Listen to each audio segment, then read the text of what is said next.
Hello guys, आपका मेरे channel smart study में स्वागत है। आज हम राज्य शैक्षिक अनुसंधान एवं प्रशिक्षण परिषद के द्वारा दी जाने वाली गतिविधि पत्रक नंबर 59 करेंगे, जो कि क्लास 6 to 8 की है। ये एक्टिविटी शीट 6, 7 और 8 क्लास के सभी बच्चों के लिए सेम है। 6, 7, 8 के सभी बच्चे इस एक्टिविटी शीट को अपनी नोटबुक में करेंगे। आज की एक्टिविटी शीट का सब्जेक्ट है हिंदी। आप अपनी हिंदी की नोटबुक में ये एक्टिविटी शीट करेंगे। ये एक्टिविटी शीट 31 मार्च 2022 की है। तो आइए शुरू करते हैं आज की एक्टिविटी शीट। जैसे कि आपको पता है कि जब भी हिंदी और इंग्लिश की एक्टिविटी शीट दी जाती है तो उसके अंदर एक स्टोरी दी जाती है। तो आइए स्टार्ट करते हैं आज की स्टोरी। एंड्रोक्लीज एंड शेर। इटली रोम की कथा। जो आज की स्टोरी है वो रोम की एक लोक कथा है। तो हमें पता है लोक कथा क्या होता है। किसी भी जगह पे जो फेमस स्टोरीज होती हैं उसे हम क्या कहते हैं, लोक कथा कहते हैं। तो देखिए क्या कहा गया है। पुराने समय में यूरोप में धनी लोग अपने यहाँ दास रखा करते थे। उन दासों को अपने स्वामी की हर आज्ञा का पालन करना पड़ता था। ऐसे ही एक दास का नाम था एंड्रोक्लीज। देखो क्या कहा जा रहा है कि पहले के समय में क्या कहा जाता था, यूरोप में जो धनी लोग, अमीर लोग होते थे ना, वो अपने दास रखते थे। जैसे नौकर होता है ना, उस तरह का दास लोग रखते थे जो उनका हर काम करता था।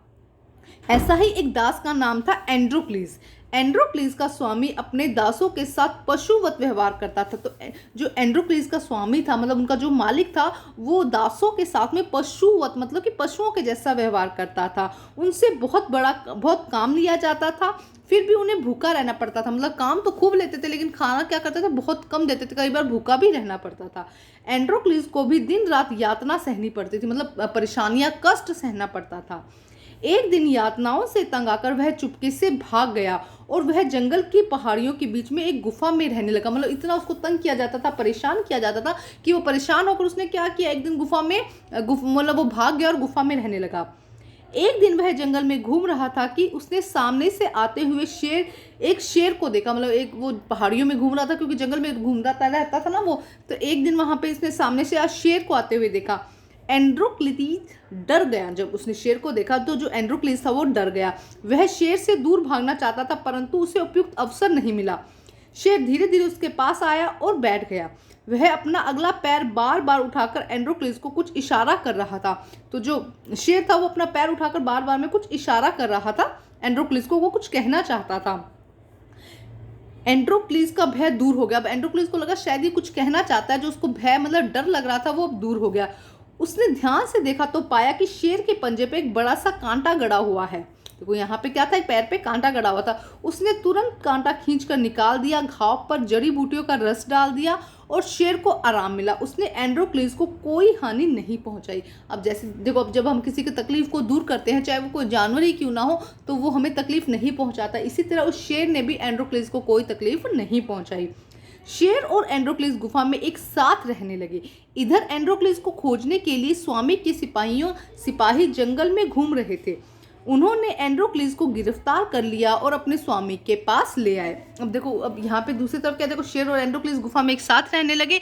इधर एंड्रोक्लीज को क्योंकि वो भाग गया था ना वहां से, तो एंड्रोक्लीज को खोजने के लिए उसके जो स्वामी, उसके जो मालिक थे, उसके सिपाही उसे जंगल में से मतलब ढूंढ रहे थे। उनको एंड्रोक्लीज मिल गया, उसको उन्होंने गिरफ्तार किया और अपने स्वामी मालिक के पास ले आए। स्वामी ने उसे कारावास में डालने तथा 1 मास भूखे शेर के पिंजरे में डालने का हुक्म दिया। उसने क्या कहा कि भाई 1 साल मतलब तुम्हें क्या किया जाएगा, एक कारावास मतलब जेल में डाल दिया, और उसके बाद में 1 महीने तक अगर कोई भूखा शेर होगा तो उसके पिंजरे में डाल दिया जाएगा। देखो आगे क्या होता है। नियत तिथि को स्वामी ने दरबार लगाया। जिस दिन बोला था उस दिन वहां पे एक दरबार लगा। एंड्रोक्लीज को कारावास से निकालकर भूखे शेर के बड़े से पिंजरे में डाल दिया। अब उसको क्या किया गया, जंगल जो जेल थी वहां से निकाला और भूखे शेर के सामने रख दिया। भूखा शेर लपका परंतु एंड्रोक्लीज को देखते ही वह शांत पड़ गया। एंड्रोक्लीज के पास आकर वह उसके सामने बैठ गया। अब जैसे ही शेर आया, भूखा था, उसको लगा था कि फटाफट खा जाऊं, लेकिन जैसे ही उसने एंड्रोक्लीज को देखा वो शांत होकर बैठ गया। उपस्थित जन समूह यह दृश्य देखकर चकित रह गया। वास्तविकता यह थी कि यह वही शेर था जिसके पैर से एंड्रोक्लीज ने कांटा निकाला था। शुरू में जिसके पैर में कांटा चुभा था, शेर के जिसने कांटा निकाला था ना एंड्रोक्लीज ने, वही शेर था। शेर एंड्रोक्लीज को पहचान गया। एंड्रोक्लीज ने तब स्वामी को पूरी घटना बताई। यह सुनकर सभी लोग चकित रह गए। चकित मतलब हैरान रह गए। उन्होंने स्वामी से प्रार्थना की कि एंड्रोक्लिस को दास्ता के बंधन से मुक्त कर दे। दास्ता का बंधन मतलब उसको जो गुलाम बनाया गया है, उसको जो सेवक बनाया गया, उसके बंधन से मुक्त कर दे।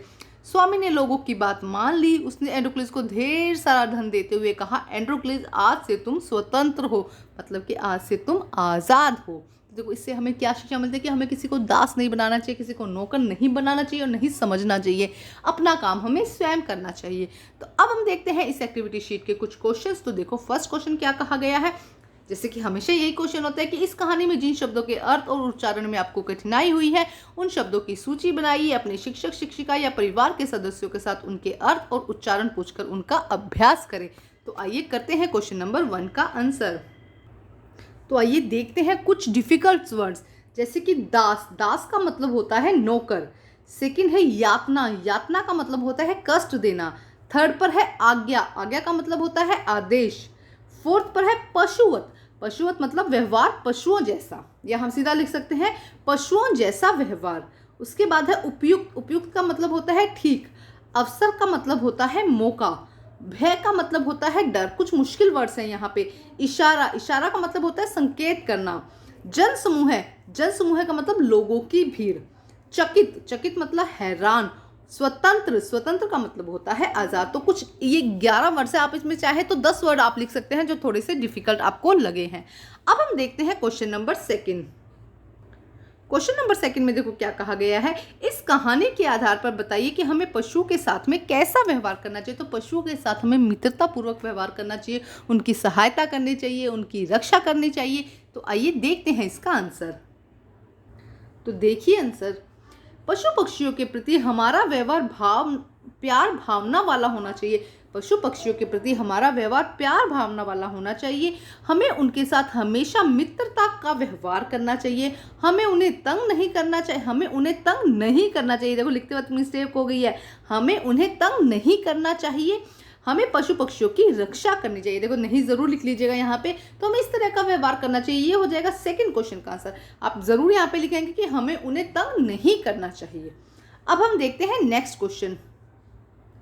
प्रश्न नंबर 3 में देखो क्या कहा गया है कि मनुष्य द्वारा मनुष्य को दास या गुलाम बनाना उचित है या अनुचित। इस संदर्भ में 5 वाक्यों पर अपने विचार लिखिए। तो देखो दास बनाना तो एक्चुअल में उचित नहीं है ना, ये तो अनुचित है, सही बात है ही नहीं ना। तो क्यों नहीं बनाना चाहिए? क्योंकि सभी को स्वतंत्र रहने का, सभी को अपनी ज़िंदगी जीने का अवसर मिलना चाहिए ना। ज़िंदगी एक बार मिले तो सभी को अपना अवसर मिलना चाहिए। क्यों किसी को गुलाम बनाया जाए? अगर सभी अपना काम करेंगे तो कोई किसी को गुलाम बनाने की ज़रूरत ही नहीं पड़ेगी। तो आइए देखते हैं इसका आंसर। तो देखो इसका आंसर किस तरह से लिख सकते हैं। मनुष्य द्वारा मनुष्य को दास बनाना बिल्कुल अनुचित है, क्योंकि इस दुनिया में हर किसी को आज़ाद रहना पसंद है। सभी व्यक्तियों को अपना काम स्वयं करना चाहिए। यदि हम किसी को दास बनाते हैं तो हम अपना उस पर पूरा अधिकार समझते हैं, उससे हर काम को करने की अपेक्षा रखते हैं। यदि वह काम नहीं करता है तो उसके साथ हम बुरा व्यवहार करते हैं। तो देखो जब एक बार हम किसी को दास बना लेते हैं तो हमें लगता है ये हमारी ही हुकूमत करे, जो चाहे वैसा करे। लेकिन ऐसा नहीं है ना। सभी को अपनी ज़िंदगी जीने का अधिकार है, सभी को क्या है, आज़ाद रहना पसंद है। इसीलिए हमें कभी किसी को गुलाम नहीं बनाना चाहिए। तो ये थी हमारी आज की बहुत ही आसान सी एक्टिविटी शीट। एक्टिविटी शीट को कंप्लीट करके अपने टीचर को ज़रूर चेक करवाइए और प्लीज़ मेरे चैनल को लाइक कीजिए, सब्सक्राइब कीजिए और शेयर कीजिए। Thank you guys.